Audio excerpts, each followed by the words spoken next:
So today we are going to do some purifications. So do we all need a purification?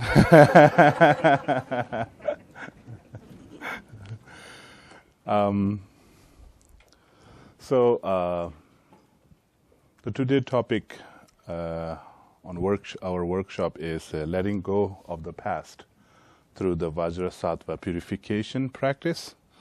And in Tibetan Buddhism, we have this method called the Vajrasattva methods of purification.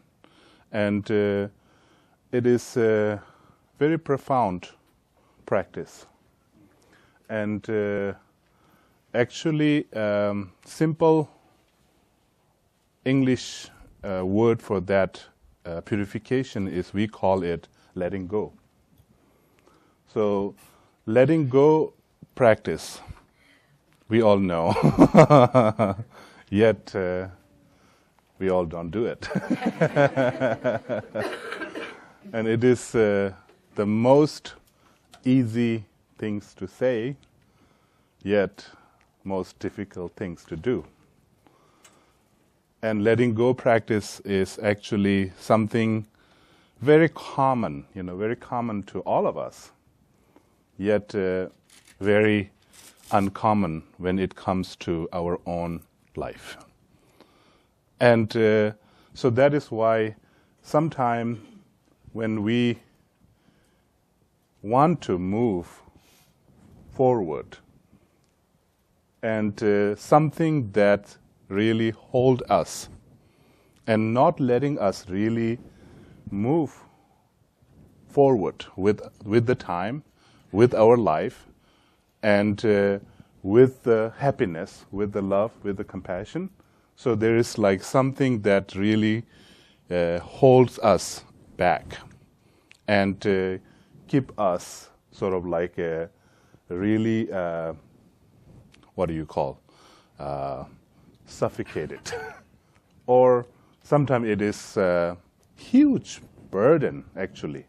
Like first we think that we take things, okay, that doesn't matter, maybe I will just keep it.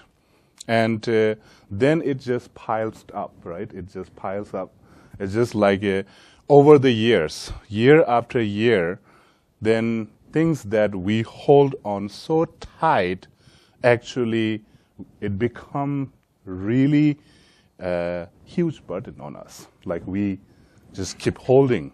And then like we get in this habit of holding so tight, then it just becomes sort of like our habitual patterns that we don't want to let go. It's like if I let go of that strong grief that I'm holding on, then it's like I'm nothing. I will become nothing. And my life will become nothing. Like, so it's just sort of like we get into this like a really strong like a hold, or like a grief of holding that, it just become sort of like our identity. It's like that's me.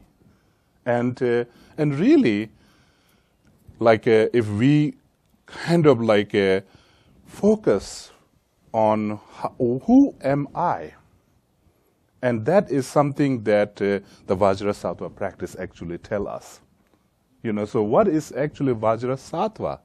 So Vajrasattva is actually, we have an image of a Vajrasattva. Like there are many different images of Vajrasattva. You can see there's this, like in the frame, there's a Vajrasattva.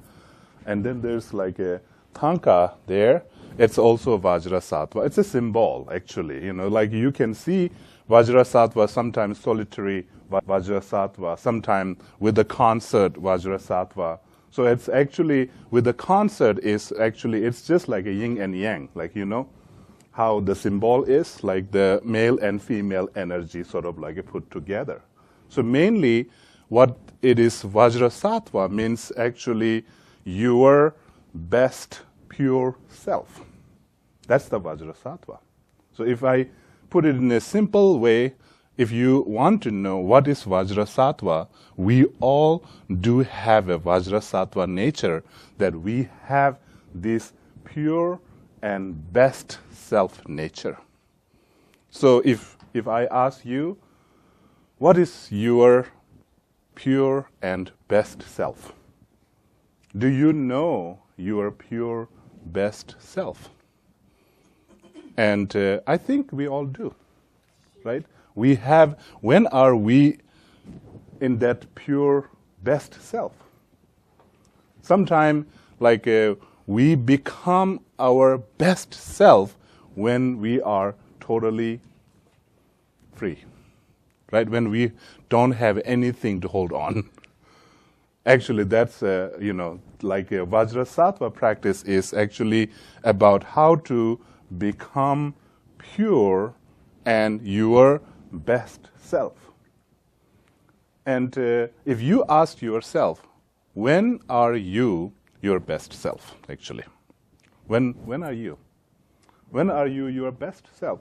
Your best self is when you are happy. No question, right? When you are happy, what are you? You are your best self. When you are totally miserable, what are you? You are not your best self. Right? So there is like a happy, unhappy, right?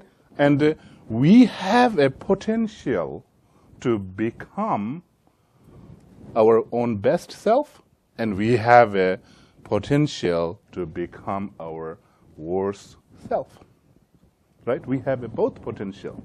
So that is actually, in a way, in the Buddhism, when we are talking about enlightenment, so enlightenment is actually what we are saying is your own best self.